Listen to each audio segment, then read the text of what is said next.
Alors, dans le débat judéo-chrétien, je pense qu'un des protagonistes les plus intéressants est le Belge Luc Henrist, Henrist. C'est un de ceux qui parle le plus intelligemment de Jérémie 31. Vous pouvez trouver plusieurs de ses émissions sur Internet. Il a une interprétation extrêmement honnête de Jérémie 31, qui jure par comparaison avec celle de beaucoup de commentateurs. Donc je n'ai pas grand-chose à reprocher à son analyse, bon, sauf quelques détails éventuellement, mais sur lesquels on reviendra une autre fois. Mais malgré tout, ce que je n'accepte pas par contre, c'est son sionisme.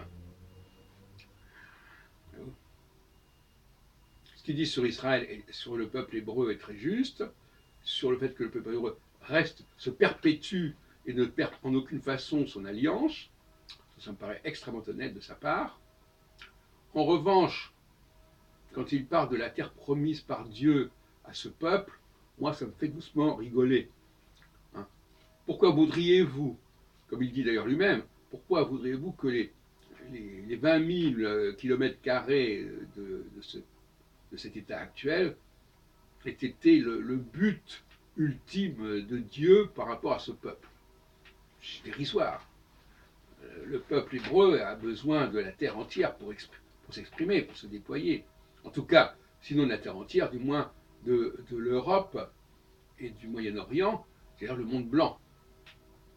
Le peuple hébreu n'est pas fait pour vivre dans le monde noir ni le monde jaune. Et donc c'est quand même pas mal de monde. C'est quand même la Russie, l'Europe, et puis le Maghreb, etc. Et puis le Proche-Orient,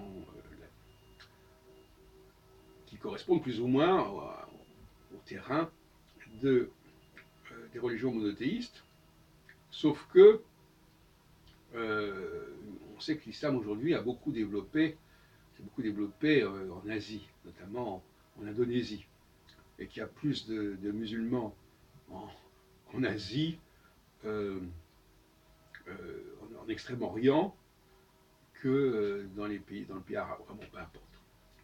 C'est un accident de l'histoire, je veux dire.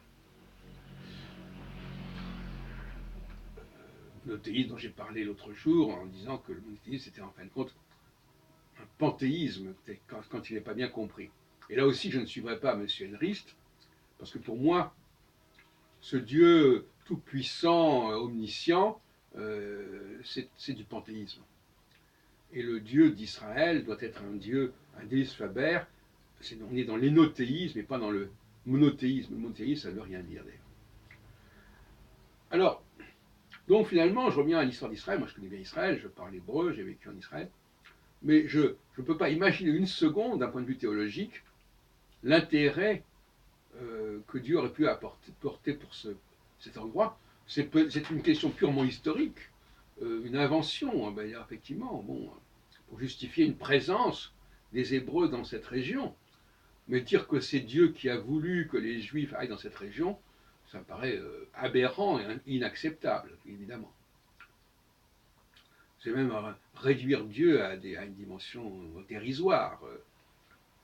Et celui qui ne se rend même pas compte que quand il dit « oui, ce petit pays, cette petite frange comme ça de quelques dizaines de milliers de kilomètres, c'est cela la terre promise ». Il ne faut pas être un grand théologien pour sortir de parisanerie. Cela dit, ce n'est pas de sa faute, ce n'est pas lui qui l'a dit, il le répète. Mais il faut quand même avoir un minimum d'esprit critique.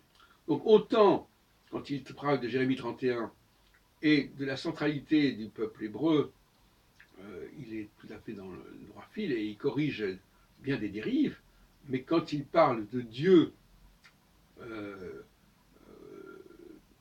il a une idée très, très globale de Dieu qui est panthéiste, à mon avis, et quand il parle de la terre promise, alors en revanche, on a quelque chose de quelques arpents de terre qui auraient été désignés par Dieu pour recevoir le peuple hébreu.